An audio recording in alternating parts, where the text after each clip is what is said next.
Hi everybody, it's Ninguin from Ninguin Kaiser Designs. I'm here with my little friend Kai. Kaiser! Sorry, couldn't help it. And we will be doing a follow-up video to Kai's unboxing video. You can find it to this link in our description. That's her job. And I'm going to do a follow-up with just Ninguins Top Picks from the set. I'm a tad bit more experienced with Magic, not enough to be considered an expert or anything, but I have some favorites from the set, stuff that I think synergizes well with other cards, and I'm going to cut through them here. So without further ado, here's Nin's Top Picks, 3 or 4 from each color, including only 1 rare. Cue theme song!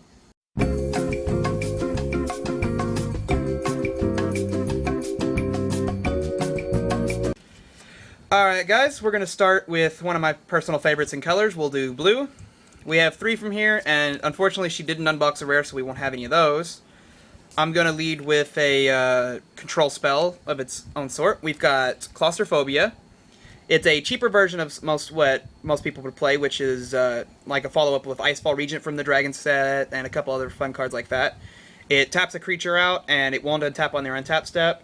Basically, you can use this to isolate an extremely powerful creature, or even creatures that have tap effects that you need to get rid of, such as a Cronin Jailer, for instance, something we'll be showing a bit later. We have the Artificer's Epiphany. Sorry, I forgot the name of the card. It's a draw 2, if you control no artifacts, draw a card. This actually has multiple uses in multiple different style decks that are popular right now. There's a current comeback of the old mill decks where you eat an opponent's deck alive before they get to use it, really. And the draw gives a really big boost to something such as like the what is it called again? Sphinx's Tutelage? Sphinx's Tutelage. Sorry, brain fart. This will help big time in that. And of course, with the blue-red artifacts coming back, this makes it easy where you don't even have to ditch the card to do it. We also have a brand new version of the counter. It's a counter spell. It plays like most with the controller pays 3, but it uses a new mechanic which is called Spell Mastery. I'll zoom in on that one for you. With Spell Mastery, if there's 2 or more of an instant and even or a sorcery card in your graveyard, then it'll activate an additional ability. With this one, it's a Scry 2. Which basically turns it into a cancel with a slight payout with the Scry, and it's usually fairly difficult to stop, as long as you watch your mana well. We're going to flow into my other favorite, which is black. I personally enjoyed several cards in this set, including the Nantucket Husk, but that's not in this group, so we'll shush that one. We've got the Touch of Moonglove. It's a instant that uses, with the only 1 black mana, it's easy to drop. And it becomes gives your creature Death Touch, the +1/+0, which is almost irrelevant when you get the Death Touch. Until the end of the turn. If you actually manage to kill the creature, its controller will lose 2 life. So assuming they don't have First Strike, or Regenerate, you'll actually cost them 2 life for just killing whatever creature you killed with, even like a 1/1. We've got the Dark Dabbling, which falls on that last point with Regenerate. You can save a creature from death and draw a card on top of that. With Spell Mastery, you get a little bit of a bonus with it too, where you can actually hit all of your creatures with Regenerate, which is quite a powerful little ability. Especially in the current decks with the enchantments and sacrifices and whatnot, you can not have to worry about losing your creatures on top, and so you'll have them to sacrifice. With the elves coming back, it's hard to not accent the Thornbow Archer, which is a black elf card. The Thornbow Archer attacks, each opponent who doesn't actually control an elf will lose 1 life. And free-for-alls, or even in normal 1v1, this will cost an opponent a lot of life if they're not running the same deck, basically. We've also got the rare for this set, or for this round, which is the Despoiler of Souls. It's a cheap cost at only 2 black mana. We've got, it can't block, which is the only downside, but for 2 additional black mana and 2 creatures out of your graveyard, you can bring it back to the field. It's a 3/1 too, so for 2 mana cost, it's a quick hit, a quick little attacker that doesn't require a lot of sacrifice to do it. We'll move on to probably my least favorite, honestly, out of this set, or not out of this set, but overall, with green. We've got a follow-up with another instant that works well, which is Might of the Masses. It's a 1-cost instant, kind of similar to the old Giant Growth, except for it works for each creature you control. The creature gets +1/+1. And these elf decks that have been coming, the elf decks that are coming back, where you'll have a lot of creatures and a lot of little ones, you'll be able to pop that for 7/7/7 on an easy turn. We've got the Caustic Caterpillar, which is a personal favorite of mine right now, in that it lets you destroy an enchantment or an artifact for just hitting them down, and 2 mana, which for a 1/1 creature to be sacrificed for that is not bad. An overall 3 mana curve to destroy stuff like, for opponents, you want to get rid of Sphinx's Tutelage or, the Pyromancer Goggles. For yourself, you even have the ability to get rid of the Demonic Pact at the last second. So it's a damn good card to have in this set. The next one we're going to run is actually for the Elf decks itself. It's the Mantle of Webs. It gives a creature +1/+3 and reach, which is great considering we're following up with a block that will be in set for a while, with the Dragons of Tarkir being, flying creatures everywhere. And then our rare for this one was had to go to the Honored Hierarch. It gets Renown, and it's basically an overglorified Llanowar Elves or, any of those that add mana. Once it becomes Renowned, it gets +1/+1, which is nice. It makes it just slightly more survivable. And you can choose any one of its mana costs on top of gaining Vigilance should you attack with it. So you get to keep that mana cost available no matter what. We're going to move on to artifacts now, just because there's a couple of good ones I want to accent before we get too far in. We've got the Warhorn at 3 mana cost. It's a little expensive for what it does, but when you can give attacking creatures you control +1/+0, in a red deck or the green elves where you're going to use a lot of cheap creatures and a lot of low attacks, getting a couple of those on the field will actually do a lot of work for you. We have the Chief of the Foundry, which goes great with this blue-red meta right now. Other artifact creatures you control will get +1/+1. Again, stacking these would be invaluable. You can get Thopters up to like 4/4, 5/5 even, flying and just swarming the field, as long as you keep these guys alive, which at 2/3 is not incredibly difficult, to be honest. 3 toughness is a pretty good amount. With Angel's Tomb, you've got whenever a creature enters the battlefield under your control, you may have Angel's Tomb become a 3/3 angel artifact creature with flying until the end of the turn. The cool thing about this card in particular is with a lot of creatures, if they hit it for 2 damage before your turn, if you drop another creature, you can reset it to where it'll become a 3/3 again. So say they're hitting it with stuff, you can actually reset it and it becomes back as a 3/3 again. And the rare, which I personally am not a particular fan of, but I can see its value, is the Mage Ring Responder. At 7 mana cost, it's quite a drop. It doesn't untap during your untap step, which is its downside, but you can untap it for a whopping 7 mana again.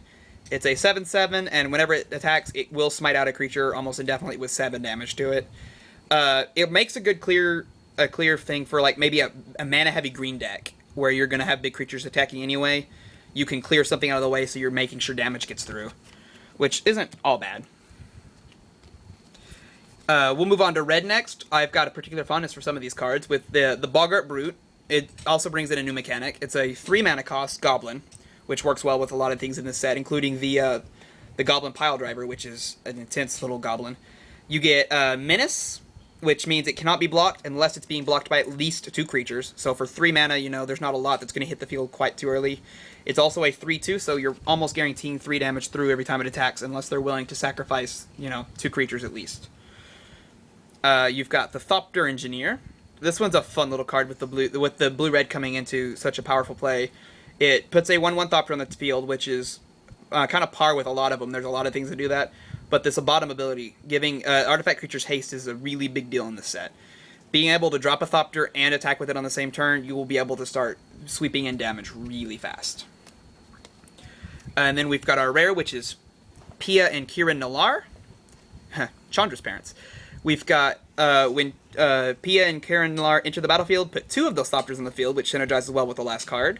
And then you can also sacrifice an artifact to deal 2 damage to a creature or player, finish somebody off or whatever. And for only 4 mana cost, that's not entirely expensive either. Then we'll move on to the final one, which is white. There's some jewels in this as well. We start with the cheap and ever so overlooked Akronan Jailer. It's a 1 mana cost white card, so you can drop it on the first turn. And for a 3 mana, you can tap out a creature, which is great to do, say, on their turn. You'll tap out their creature. You don't have to worry about it attacking. You don't have to worry about it blocking. You just get a free sweep through, and you can even tap out stuff as big as this, Mage Ring Bully or so, the Responder. So it's a good card to use. You can tap out something they're beefing up or just anything like that. We've also got the Enlightened Aesthetic, with 2 mana cost. It actually kind of goes alongside what I was talking about earlier with the destroying target enchantments. With this being such an enchantment-heavy set, this is almost an invaluable card to have in your deck. As well as, say you were running black and white, you could run the Demonic Pact safely by running 4 of these. Just drop 1, swipe it out when it gets down to the point where it's going to hurt you. And then we've got quite a powerful card, actually. At only 5 mana cost, you get to choose 1 of each of these types. It's going to be Artifact, Creature, an Enchantment, and a Planeswalker. Then the player will sacrifice everything else that doesn't match that except for lands.